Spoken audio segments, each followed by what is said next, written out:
جس جنت کا پرہیزگاروں سے وعدہ کیا گیا ہے اس کی شان یہ ہے کہ اس کے نیچے نہریں بہہ رہی ہیں، اس کے پھل ہمیشہ باقی رہنے والے ہیں اور اس کے سائے بھی۔ یہ ان لوگوں کا انجام ہے جو متقی ہیں، اور کافروں کا انجام دوزخ ہے۔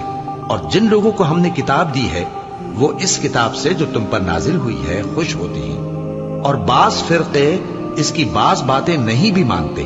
کہہ دو کہ مجھ کو یہی حکم ہوا ہے کہ اللہ ہی کی عبادت کروں اور اس کے ساتھ کسی کو شریک نہ بناؤں۔ میں اسی کی طرف بلاتا ہوں اور اسی کی طرف مجھے لوٹنا ہے۔ اور اسی طرح ہم نے اس قرآن کو عربی زبان کا فرمان بنا کر نازل کیا ہے۔ اور اگر تم علم آ جانے کے بعد ان لوگوں کی خواہشوں کے پیچھے چلو گے تو اللہ کے سامنے کوئی نہ تمہارا مددگار ہوگا اور نہ کوئی بچانے والا۔ اور اے نبی، ہم نے تم سے پہلے بھی پیغمبر بھیجے تھے اور ان کو بیویاں اور اولاد بھی دی تھی، اور کسی پیغمبر کے اختیار کی بات نہ تھی کہ اللہ کے حکم کے بغیر کوئی نشانی لے آتا۔ ہر حکم قضا کتاب میں لکھا ہوا ہے۔